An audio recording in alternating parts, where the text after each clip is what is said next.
Calculation जारी है। हम बात करने को तैयार हैं कि गवर्नमेंट की अपनी एक लिमिट्स होती हैं, जो इस वक्त मुल्की हालात है, ख़जाने के हालात हैं, उसके मुताबिक जितना हो सकता है वफाकी हुकूमत तैयार है इनको देने को। लेकिन अगर ये चाहते हैं अपनी मर्ज़ी का तो बड़ा मुश्किल हो जाएगा, तो थोड़ा फिर इंतज़ार कर लें, जून तक इंतज़ार कर लें, पे कमीशन का डिसीजन आ जाएगा, वो फिर सारे मुल्क पे इम्प्लीमेंट हो जाएगा। तो टोटल यही डिस्कशन होती रही, डिमांड्स इनकी आती रही, हम उनसे डिस्कशन करते रहे। एंड ऑफ द डे हम 8% पे बात रह गई है, तो हमने उनको रिक्वेस्ट की है कि 3-4 महीने की बात है, पे कमीशन का रिज़ल्ट आने दें, फिर ये सारे मुल्क के लिए फ़ैसला हो जाएगा। ये स्पेशल अलाउंस गवर्नमेंट अपने तौर पे आपको देने को तैयार है। तो सारा जो किस्सा है यही है। तो हम तो बात करने को फिर भी तैयार हैं, एक लिमिट पे आ जाएं, जो गवर्नमेंट के लिमिट्स है उसके अंदर हम उनको मदद करना चाहते हैं, गवर्नमेंट तैयार है। तो हम फिर इनको रिक्वेस्ट करते हैं, आए बैठे बात कर सकते हैं। जी बहुत शुक्रिया खटक साहब, शेख साहब का भी।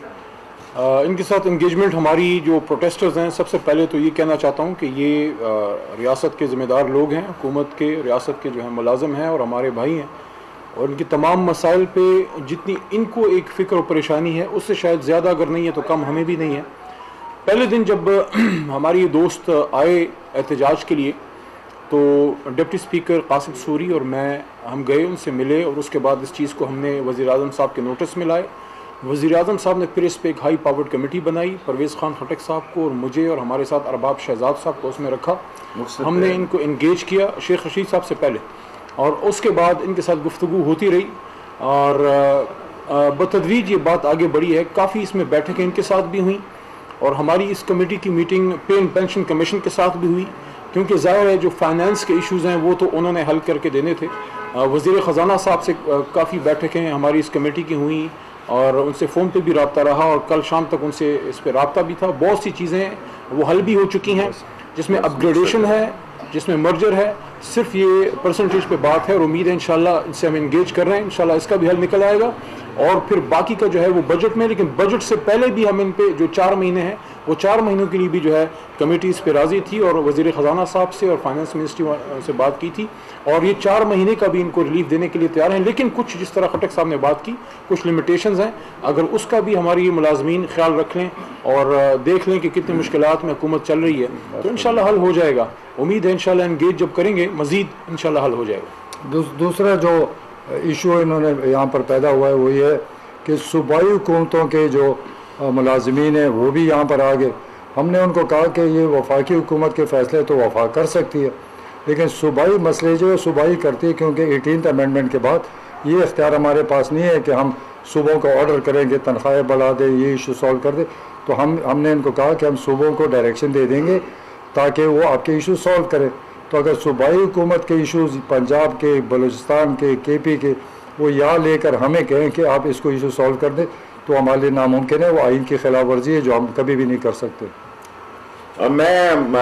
क्योंकि मैं 15 मिनट से ज़्यादा हमारा फंक्शन नहीं होता, शॉर्ट्स SSS का मैं लीडर हूँ, शॉर्ट स्वीट एंड स्मार्ट, कि ये 22 ग्रेड की बात नहीं हुई थी, 16 ग्रेड पे बात हुई थी, और ये 16 ग्रेड के लोग इhtजाज कर रहे हैं।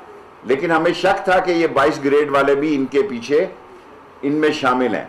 सो हमने जो 60 का 40% और टोटल का 25% इनसे तय किया था। हमने मीडिया को भी बुलाया हुआ था।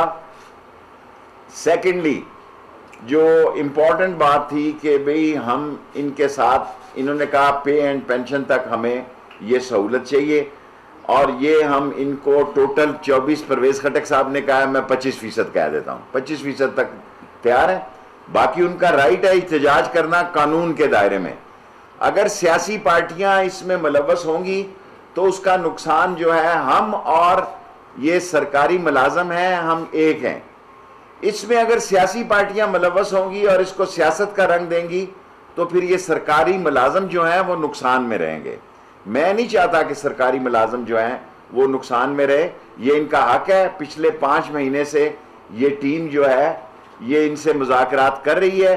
3 बातें बड़ी वाज़ेह हैं, और हमने 5 मीटिंग की हैं फिनांस मिनिस्ट्री से भी, प्राइम मिनिस्टर साहब से भी मैंने रात 2 दफ़ा फ़ोन पे बात की है।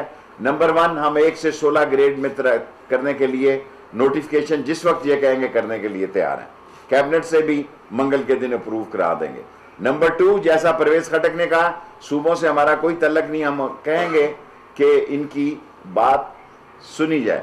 नंबर 3, टोटल जो डिफरेंस है 60% का, उसका 40% फिल फॉर इजाफा कर रहे हैं, जो कि टोटल का 24 बनता है। मैंने 25 का ऐलान कर दिया है।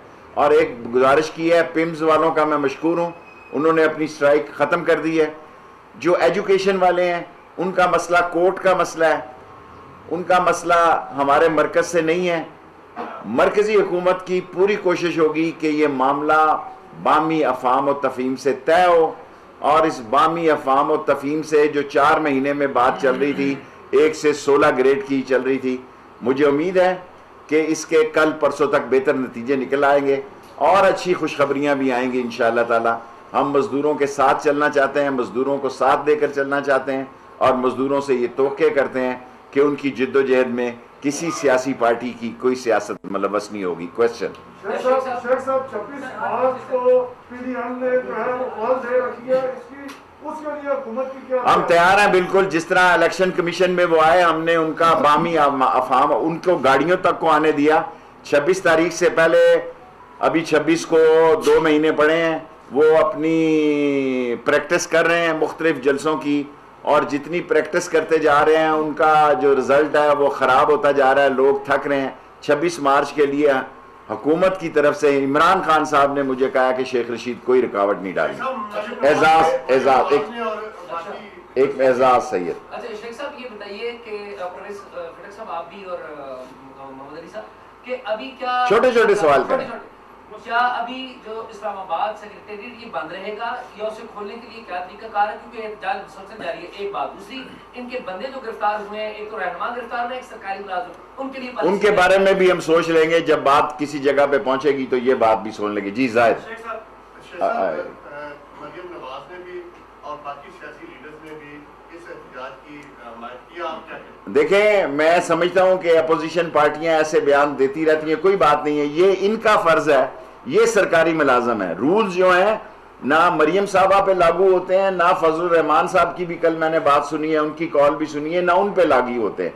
जो सरकारी मुलाजम है वो रूल की जद में आता है, और रूल की जद में अगर वो रूल की जद से बाहर खेलता है तो उसकी नौकरी भी उसकी जद में आती है और उसके सारे मामलात भी आते हैं। अपने हकूक के लिए सरकारी मुलाजमीन लड़े, ये काबिल एहतराम है। जब इसमें सियासत मुलव्वस हुई तो फिर नुकसान सरकारी मुलाजमीन का होगा। दिया साहब ये बताइएगा कि अबैदुल्लाह मायार ने ये आप पर इल्जाम लगाया है कि आपने कहा था कि पैसे लें और पीपल्स पार्टी को वोट बेचें, इसमें कितनी हकीकत है? ये बड़े मज़े की बात है कि वोट भी हमारे बिके, 17 वोट हमारे बिके, हमने उनसे पार्टी से निकाला, और अबैदुल्लाह मायार कहता है कि हमने उसको पैसे दी। तो अगर हम उसको मैं उनको पैसे देता तो वोट कहीं और कैसे? कहा था कि पैसे लें, मैंने कभी नहीं कहा, ना मैं कहूँगा, क्योंकि हमारे अपने पीटीआई के वोटर्स थे, तो मैंने कभी नहीं कहा ये वोट जहाँ बिके, और ना वो स्पीकर हो से टोटल झूठ है। इस्लामाबाद में घर है, जब चाहे हम आपको बता देंगे। मैं बिल्कुल मौजूद नहीं था वहाँ। उनका पार्लिमानी लीडर मोहम्मद अली MPA, वो मोहम्मद अली शाह वहाँ मौजूद थे, वो आइडेंटिफाई कर रहे थे और उनके थ्रू सारा मामला हुआ था। मुझे तो पता नहीं है। लास्ट 3 क्वेश्चन, 15 मिनट पूरे होने वाले हैं। शेख साहब 17 तारीख को साद रिजवी ने कॉल दे रखी है इस्लामाबाद आने की, इस सिलसिले में कोई मुलाकात? साद रिजवी साहब तहरीक लब्बैक वाले हमारे काबिल एहतराम हैं, हम ख़त्म नबूवत के सिपाही हैं, हम नमाउस रसालत के परवाने हैं। कोशिश करेंगे कि उनसे हमारी दरख्वास्त हो, लेकिन अभी तक हमारा उनसे कोई साद रिजवी साहब से हमारा कोई राब्ता नहीं हुआ। जी, पिछले दिनों श्रीनगर हाईवे पे 4 लोगों की जान गई, तो क्या उनको इंसाफ मिलेगा? मिलना चाहिए, उनको लाजमी इंसाफ मिलना चाहिए, और ये कैबिनेट लेवल तक बात गई है कि उनको नुकसान मिलना, इंसाफ मिलना चाहिए। लास्ट क्वेश्चन,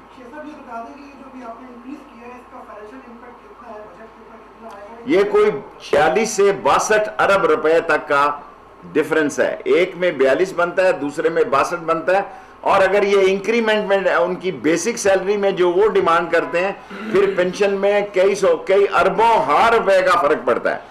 2 फर्क है बड़ी, ये क्या कि मैं बात खत्म करना चाहता हूं। नंबर ये, हमारे साथ उनका मामला तय है 1 से 16 का, और यकीनन अब ये बात वाजे हो गई है कि अफसर इनके पीछे थे।